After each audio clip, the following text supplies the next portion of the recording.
La famille royale britannique est de nouveau en ébullition. Les rumeurs sur l'avenir de la reine Camilla et du prince George secouent le palais, entraînant même la princesse Anne et la princesse Catherine dans la mêlée. Le roi Charles se rangera-t-il du côté de sa femme ou défendra-t-il la couronne? Où cette lutte de pouvoir nous mènera-t-elle? Rejoignez-nous pour découvrir la vérité derrière les murs du palais. Les chuchotements. Des rumeurs ont commencé à circuler lors d'une soirée royale secrète, lorsque la reine Camilla aurait fait des commentaires sur le prince George, un petit garçon, qui ont provoqué une crise au sein de la famille à laquelle personne ne s'attendait. Alors que l'épouse du roi Charles exprimait ses réserves sur le futur roi, qui n'avait que 10 ans, l'atmosphère dans la pièce est devenue inconfortablement silencieuse. Mais George n'était pas le seul à faire l'objet de son examen minutieux. Le prince Louis et la princesse Charlotte n'ont pas non plus été épargnés par les conséquences. C'est le moment choisi pour cet incident qui l'a rendu encore plus précaire dans l'ensemble. Les insultes proférées à l'encontre des enfants de la princesse Catherine étaient particulièrement choquantes, car elle souffrait de graves problèmes de santé à l'époque. La nouvelle s'est rapidement répandue dans les couloirs du palais et a finalement atteint les oreilles de la princesse Anne. Même si elle était connue pour son engagement indéfectible envers la tradition royale et les valeurs familiales, Anne n'allait pas laisser passer cela. Anne a décidé de renoncer à la réunion de Noël habituelle avec sa famille à Sandringham, ce qui a provoqué une grande surprise au sein de la maison royale. Pour une princesse qui n'avait pas manqué cette occasion précieuse depuis des décennies, son absence était une indication claire de combien elle la manquait. Non seulement elle n'a pas assisté au repas de Thanksgiving, mais elle a également envoyé un message de protestation fort et sans ambiguïté contre ce qu'elle percevait comme un danger pour la survie de la monarchie. Le sentiment de tension ne s'est pas arrêté là. Les membres de la famille royale de haut rang sont de plus en plus préoccupés par la montée en puissance de Camilla, et les actions d'Anne ont mis cette crainte au premier plan. Alors que de plus en plus de membres de la famille de Camilla étaient invités à participer aux événements et cérémonies royaux, la princesse royale observait la situation avec un certain malaise. Un changement qui semblait brouiller les distinctions entre la tradition royale et d'autres valeurs. Le prince William se retrouvait dans une situation délicate, déchiré entre ses obligations envers sa belle-mère et sa responsabilité de protéger ses enfants. Cependant, il n'était pas le seul à s'inquiéter de cette question. Un autre membre très respecté de la famille royale, le duc de Kent, se joignit au cœur d'insatisfaction exprimée en silence, prises dans leur ensemble. Ces voix ont généré une pression à laquelle même le roi Charles n'a pas pu résister. La situation a atteint un point de rupture à huis clos au palais de Buckingham. Au milieu de ces rôles conflictuels de monarque et d'époux, le roi Charles a été contraint de faire un choix important. Camilla et lui ont eu une réunion secrète, au cours de laquelle il a établi des directives strictes pour les déclarations qui pourraient être faites au sujet des enfants royaux. Ceux qui sont proches du palais ont révélé que Charles a clairement indiqué que l'avenir de la monarchie, qui est représenté par la progéniture de William, ne fait pas l'objet de désaccords. Il ne s'agissait pas seulement de protéger les émotions des jeunes, en plus d'être ses petits-enfants. Charles était conscient que George, Charlotte et Louis représentaient plus que de simples petits-enfants. Ils représentaient une monarchie contemporaine qui comptait sur le soutien du peuple. L'ultimatum qu'il a lancé à Camilla a démontré à quel point il prenait au sérieux les responsabilités qu'il avait. La crise a entraîné des ajustements plus importants dans la façon dont la famille royale mène ses affaires. Dans le cadre de ses efforts pour simplifier les responsabilités royales, Charles a commencé à prendre des mesures qui se concentraient sur les personnes qui étaient immédiatement en ligne de succession au trône. Par conséquent, cela signifiait que seuls ceux de sang royal pouvaient occuper des postes officiels, en particulier ceux qui étaient liés à la lignée familiale du prince William. Le message était sans équivoque. Les membres clés de la famille royale continueraient à détenir le statut royal. Ce changement a donné à la princesse Anne les moyens de concrétiser ses idées de longue date concernant le maintien des traditions royales. Sa prise de position contre les remarques de Camilla a contribué à apporter des changements significatifs dans la manière dont la famille traite ses affaires. Une fois de plus, la réputation de la princesse de pouvoir dire la vérité, même lorsque c'est difficile, s'est avérée très bénéfique. À la suite de ce problème familial, il est devenu évident que même les membres de la famille royale d'aujourd'hui doivent trouver un équilibre entre leurs relations et leurs obligations envers la couronne. Si les efforts de Charles étaient axés sur la préservation de l'harmonie au sein de son couple, il devait également tenir compte de l'avenir de la monarchie. En raison de sa conduite, il était clair que lorsqu'il serait contraint de choisir, l'institution serait prioritaire. Actuellement, la situation est encore assez précaire. Si la famille royale continue de travailler en public, elle travaille également en coulisses pour s'assurer que la prochaine génération est protégée et bien préparée à ses futurs engagements. Tout a commencé par des remarques inacceptables faites lors d'une réunion de famille qui ont finalement conduit à des changements substantiels dans la façon dont la famille la plus reconnue de Grande-Bretagne gère ses affaires. La preuve que même dans une monarchie millénaire, le changement peut venir de sources inattendues. Si la crise royale actuelle a placé le roi Charles dans une position difficile entre sa femme et ses petits-enfants, ce n'est pas la première fois dans sa vie que l'amour et le devoir entrent en conflit. Comment l'homme qui a autrefois choisi l'amour plutôt que la tradition a-t-il fini par devoir maîtriser la même femme qu'il s'était battu pour épouser? Le premier amour.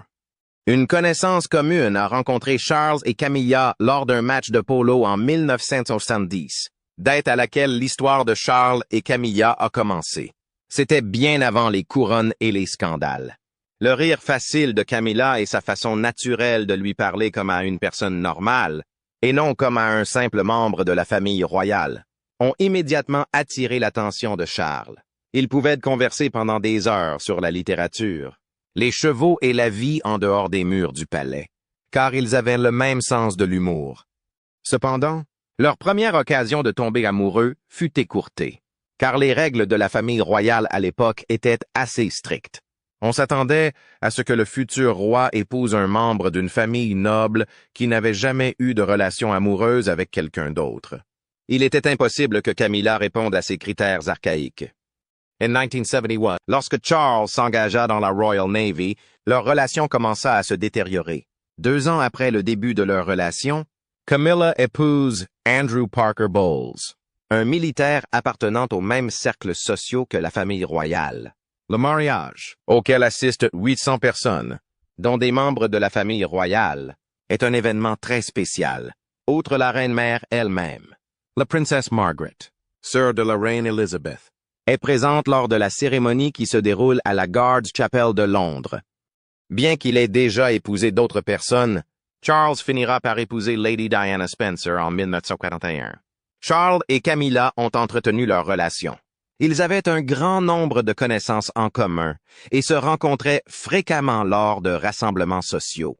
Ces rencontres ont finalement abouti à une liaison qui allait ébranler les fondements de la famille royale et attirer l'attention du monde entier. Un appel téléphonique privé entre Charles et Camilla a été divulgué à la presse en 1993, date à laquelle la controverse a été portée à l'attention du grand public.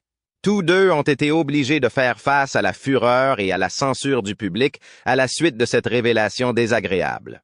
Lors d'une apparition à la télévision, Diana a déclaré « Nous étions 3 dans ce mariage ». Une remarque qui est restée ancrée dans les pensées et les émotions de nombreuses personnes. Le fait que nous soyons 3 dans ce mariage signifie qu'il y a un peu trop de monde. Pendant ce temps, le mariage de Camilla avec Andrew Parker Bowles a donné naissance à 2 enfants. Laura, née en 1978, et Tom, né en 1974, ont été élevés dans les cercles proches de la famille royale, malgré la relation instable de leurs parents. Un événement intrigant se produit lorsque Charles devient le parrain de Tom, établissant un lien familial étrange bien des années avant de devenir son beau-père. Exactement 1 an avant la finalisation du divorce de Charles et Diana, le mariage de Parker Bowles a pris fin en 1995. Même si la voie était officiellement libre pour que Charles et Camilla se mettent ensemble, l'opinion publique restait fortement contre eux. Pour obtenir l'approbation, ils ont dû agir avec prudence et de manière délibérée. Malgré tout ce qui se passait, Andrew Parker Bowles a conservé un comportement étrangement sympathique. De plus, il avait sa propre vie sociale et s'est finalement remarié. De nos jours, lui et Camilla continuent d'entretenir une relation cordiale. et on les voit souvent discuter lors d'occasions royales. Leurs enfants se sont également bien adaptés aux circonstances particulières de leur foyer. Tom Parker Bowles a connu un grand succès en tant qu'écrivain culinaire et auteur de livres de cuisine, ce qui l'a amené à faire des apparitions dans des émissions de cuisine à l'occasion. Laura a décidé de poursuivre une carrière dans l'administration des galeries d'art. Tous deux ont donné à Camilla des petits-enfants qui font maintenant partie du cercle familial royal immédiat et élargi. Lors du couronnement du roi Charles en 2023, le fils de Tom, Freddie, et les jumeaux de Laura, Louis et G, ont servi comme page d'honneur. Cela a permis de démontrer à quel point la famille avait réussi à être acceptée. Avant que Charles et Camilla ne puissent enfin consommer leur mariage en 2005, il a fallu des années d'efforts méticuleux en matière de relations publiques. Leur mariage a été une cérémonie civile quelque peu discrète, suivie d'une bénédiction religieuse, ce qui constituait un changement important par rapport au premier mariage royal de Charles. Bien que la reine Élisabeth ne se soit pas présentée à la cérémonie civile, elle s'est présentée à la bénédiction et a organisé une célébration pour montrer qu'elle avait finalement donné son consentement. Il a fallu plus de 3 décennies au couple pour passer de la controverse à l'acceptation. Après sa mort en 2022, la reine Élisabeth a accueilli Camilla et a fait savoir au monde entier qu'elle souhaitait que Camilla soit appelée reine consort lors de l'accession de Charles à la famille royale. Par le passé, ce lien aurait pu ébranler les fondements mêmes de la monarchie, mais il avait désormais reçu le sceau d'approbation finale. Au fil du temps, le lien entre Charles et Camilla a pu s'établir au sein de la famille royale. Le destin de la monarchie a été subtilement influencé par un autre personnage influent. En tant que fille unique de la reine Élisabeth II, la princesse Anne a passé des décennies à observer, apprendre et préserver les traditions royales. La question est de savoir ce qui a poussé cette princesse habituellement réservée à adopter une position aussi courageuse contre la femme de son frère. Le protecteur royal. La princesse Anne n'a jamais été du genre à suivre la foule, alors que les autres membres de la famille royale sont toujours à la recherche d'attention et de buzz sur les réseaux sociaux. La princesse royale s'acquitte discrètement des devoirs de la monarchie depuis plus d'un demi-siècle. En comparaison avec pratiquement tous les autres membres de la famille royale, elle est réputée pour remplir plus d'obligations royales chaque année. En 2022, elle a honoré 214 engagements officiels, soit plus que le roi Charles lui-même. Cependant, la véritable influence d'Anne ne se limite pas à sa participation à des événements. Ayant eu l'occasion de voir sa mère, la reine Elizabeth II, elle a appris que pour sauvegarder la monarchie, il est nécessaire de prendre des décisions difficiles, même si elles sont impopulaires. Au moment où elle a fait son choix révolutionnaire concernant ses enfants, cette leçon s'est avérée très utile. Zara et Peter. Lorsque Peter est né en 1977 et Zara en 1981, la reine Élisabeth a envisagé de leur accorder des titres royaux. Beaucoup de gens ont été surpris quand Anne a refusé. Elle pensait que ses enfants auraient une vie meilleure s'ils n'étaient pas soumis à la pression d'être des princes et des princesses. Plusieurs années plus tard, Peter et Zara ont tous deux exprimé leur gratitude à leur mère pour avoir fait ce choix, qui leur a permis de mener leur propre vie et d'exercer leur propre métier, loin de l'attention constante du public. Anne a acquis une nouvelle compréhension de la nécessité de protéger les enfants royaux à la suite de cette rencontre, ce qui explique en partie son soutien indéfectible à la princesse Catherine. Selon de nombreuses personnes proches du palais, Anne est devenue une alliée formidable pour Catherine, notamment en lui apprenant à protéger George, Charlotte et Louis d'une attention excessive du public tout en les préparant à leurs futures fonctions. Contrairement à certains qui sont plus intéressés par les aspects glamour et médiatiques du service royal, Anne croit fermement aux aspects plus pratiques de ce service. Son approche des devoirs royaux repose sur une compréhension profonde de ce qui fait fonctionner la monarchie. Son travail avec Save the Children, qu'elle soutient depuis 1967, démontre son opinion selon laquelle l'autorité royale doit être utilisée pour servir les autres. Elle a commencé ses responsabilités publiques à l'âge de 18 ans, lorsqu'elle a ouvert un centre éducatif dans le Shropshire, et elle n'a pas ralenti depuis. Au cours des dernières années, Anne a assumé un rôle encore plus important en matière de protection des traditions royales. Elle a clairement exprimé la nécessité de veiller à ce que les responsabilités royales restent entre les mains des personnes nées dans la famille. Il ne s'agit pas d'être arrogant, mais plutôt de préserver la relation unique qui existe entre la monarchie et le peuple du Royaume-Uni. Lorsque les commentaires de Camilla sur les enfants royaux ont provoqué des tensions, cet instinct protecteur s'est rapidement manifesté. Le choix d'Anne de renoncer au rassemblement de Sandringham était non seulement une forme de protestation, mais aussi une décision préméditée pour démontrer son soutien à Catherine et transmettre un message sur l'importance de respecter les traditions royales. Sa propre vie illustre parfaitement comment trouver un équilibre entre tradition et pragmatisme. Elle a réussi à mener une existence assez régulière dans sa maison de campagne, Gatcombe Park, même si elle est l'un des membres de la famille royale qui travaille le plus dur. Ainsi, elle a établi un modèle pour que les enfants de la famille royale puissent grandir avec les pieds sur terre malgré leur statut inhabituel. Le genre de choses que Catherine est impatiente d'imiter pour ses enfants.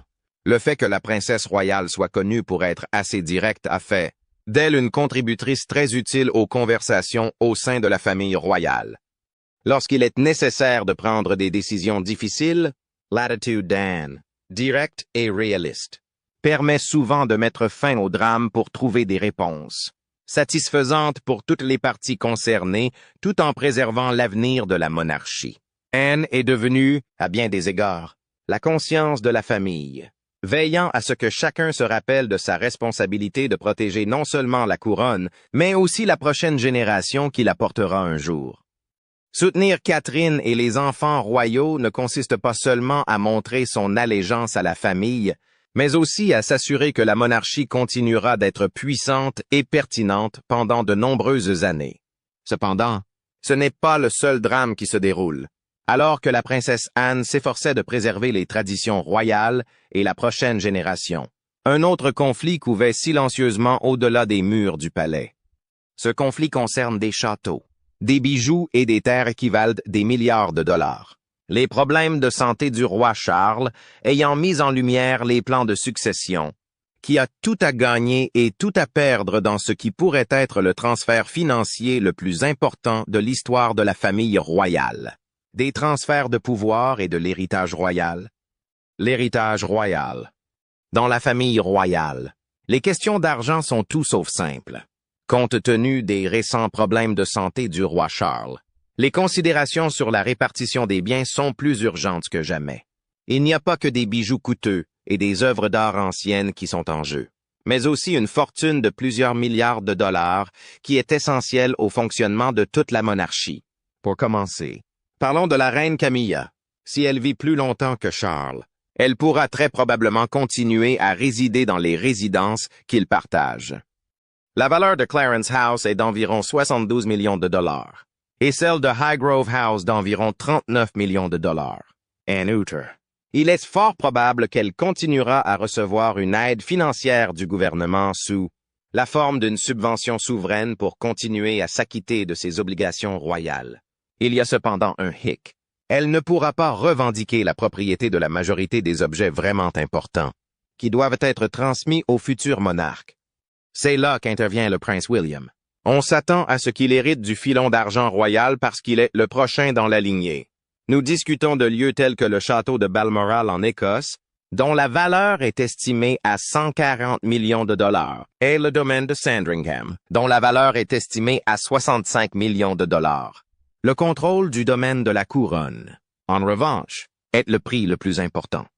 Une grande collection de propriétés appartenant à la monarchie elle-même est d'une valeur de plus de 20 milliards de dollars. Même si William ne sera pas autorisé à vendre le domaine de la couronne ou à en faire ce qu'il veut, le domaine de la couronne n'est pas une propriété conventionnelle. À sa place, il assumera le rôle de gardien, le gérant jusqu'à ce que le prochain monarque en prenne la direction. Cette catégorie comprend des établissements bien connus, tels que le palais de Buckingham et le château de Windsor, ainsi qu'un grand nombre de biens plus petits qui fournissent des revenus à la famille royale. Toujours dans le domaine de la production d'argent, William s'est également vu confier la responsabilité de ce que l'on appelle le duché de Lancastre. Imaginez qu'il s'agisse d'une immense entreprise familiale qui couvre toute l'Angleterre et possède des fermes, des bureaux et d'autres actifs. Le fait qu'elle génère des centaines de millions de livres sterling par an, ce qui contribue au paiement des droits royaux et aux activités caritatives, est là où les choses commencent à devenir intéressantes. William ne sera soumis à aucun impôt sur les successions pour ses biens.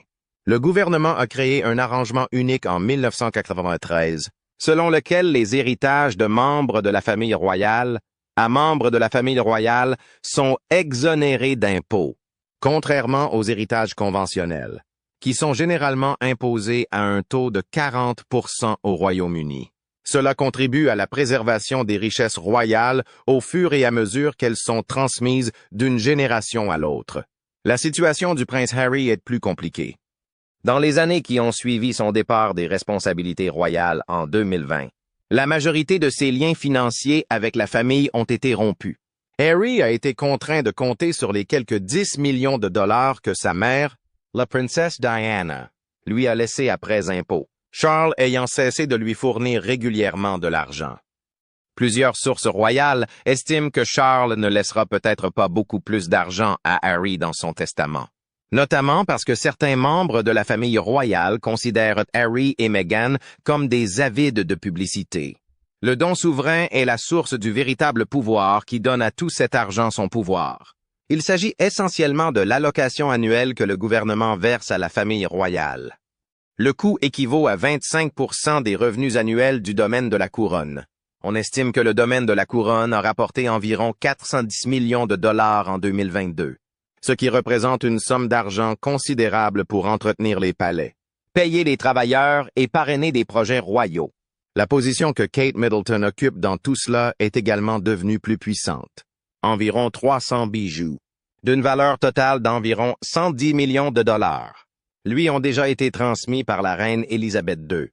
Selon certaines informations, Camilla n'était pas satisfaite du fait que Kate ait pu acquérir des objets aussi précieux, ce qui a entraîné quelques tensions.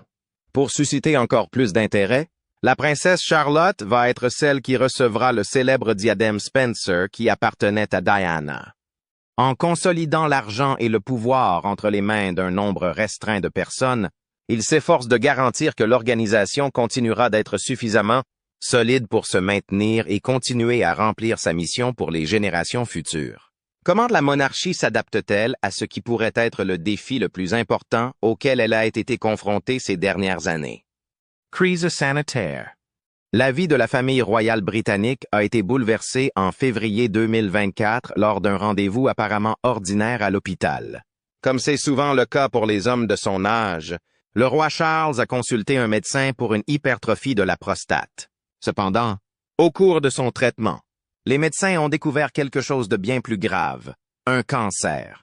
Malgré le silence du palais sur la question, ils ont déclaré que la tumeur maligne n'était pas un cancer de la prostate. À la suite de cette nouvelle, la famille royale a dû rapidement adapter la façon dont les choses étaient gérées. Le roi Charles a dû se décharger de ses responsabilités car son agenda était trop chargé en engagements publics et activités caritatives. La reine Camille a pris le relais, devenant le visage public de la monarchie à plusieurs reprises, tandis que le roi s'est concentré sur son traitement et sur les tâches administratives nécessaires au bon fonctionnement de la monarchie. Elle a finalement informé le public de l'état de santé de Charles lors d'un concert de musique dans la cathédrale de Salisbury. Elle a assuré aux amis et à la famille inquiets qu'il se portait bien malgré les difficultés. Elle a expliqué que les nombreuses cartes et messages de soutien signifiaient beaucoup pour Charles, démontrant que même un roi peut ressentir l'impact de ces petits gestes de gentillesse. Malheureusement, la nouvelle du diagnostic de Charles n'a pas été le seul coup dur pour la famille. Le combat de la princesse Catherine contre le cancer a également été révélé peu après son opération abdominale. La famille royale a été soumise à une pression inhabituelle en raison des problèmes de santé majeurs et simultanés du roi et de la future reine. Le prince William a dû jongler avec des responsabilités supplémentaires en tant que parent et aidant de sa femme en convalescence en raison de leurs deux crises de santé distinctes. Cet incident prouve à quel point il est crucial d'avoir un plan de secours pour les membres actifs de la famille royale. Il explique également pourquoi Charles a tenu à ce que la famille nucléaire conserve le contrôle des postes royaux les plus critiques. En conséquence, en coulisses, le palais a dépoussiéré et révisé ses plans de secours. Les situations hypothétiques qu'ils espèrent ne jamais avoir à gérer. Le prince William a assumé de plus grandes responsabilités publiques, offrant une image de la façon dont il pourrait gérer son accession au trône un jour, tandis que Charles continue de travailler sur les documents officiels depuis son domicile. Des changements inattendus dans les liens familiaux ont également été provoqués par le problème de santé. À la suite de la maladie de son père, le prince Harry est brièvement retourné à Londres malgré leur relation tendue. Même s'il ne s'agissait que d'un rendez-vous de 30 minutes, cela a montré à quel point des problèmes de santé graves peuvent parfois rapprocher même les parents les plus éloignés. Pendant ce temps, le rôle de la reine Camilla a également changé. Elle est devenue un lien important entre le peuple et le monarque, et elle fait plus que simplement soutenir son mari pendant son traitement. En tenant les autres informés de la maladie de Charles, elle a contribué à apaiser les inquiétudes et à éviter la divulgation de données trop personnelles. Ces problèmes de santé sont survenus à un moment critique, ce qui a accru l'importance des préparatifs de succession du palais. Bien que tout le monde espère que Charles se remettra complètement, la famille royale prend des précautions supplémentaires pour assurer une passation de pouvoir sans heurts si le besoin s'en fait sentir. Il s'agit notamment de veiller à ce que William soit toujours prêt à assumer ce rôle. Cette question met également en lumière l'importance des décisions antérieures de Charles concernant la simplification de la monarchie et le maintien de la concentration du pouvoir dans la ligne directe de succession. À mesure que le nombre de membres actifs de la famille royale diminue, l'importance de la position de chacun augmente, en particulier en temps de crise. Pour que tout continue de fonctionner correctement, la famille a dû travailler plus que jamais ensemble. Derrière les portes closes, les luttes de la famille royale façonnent la prochaine génération de membres de la famille royale, même si elles reçoivent souvent plus d'attention qu'elles ne le méritent. La sécurité future de la couronne dépend-elle des leçons que la princesse Charlotte apprend? Sous l'œil attentif de la princesse Anne alors qu'elle grandit et assume son rôle dans la monarchie, la princesse Charlotte. Au début de son voyage de préparation à la vie royale, la princesse Charlotte commence son aventure. Charlotte n'est pas seulement un membre précieux de la famille, mais aussi une future pierre angulaire de la monarchie. Et qui de mieux pour la guider que la princesse Anne? L'une des membres de la famille royale les plus expérimentées et les plus fidèles, Charlotte n'a que 8 ans. On dit que la princesse Anne a joué un rôle actif dans l'éducation de Charlotte et lui a donné un cours accéléré sur la vie royale. Il ne s'agit pas seulement d'apprendre à faire la révérence ou à suivre la procédure, mais plutôt de développer la confiance en soi et d'acquérir une connaissance des normes sous-jacentes qui régissent les relations royales. Une personne connaissant la situation a révélé que le coaching d'Anne consistait notamment à apprendre à Charlotte comment gérer les discussions difficiles, une compétence nécessaire pour une future royale. Les années d'expérience d'Anne lui ont appris à garder son sang-froid et son sens du contrôle. Et elle transmet maintenant ses enseignements à la jeune princesse.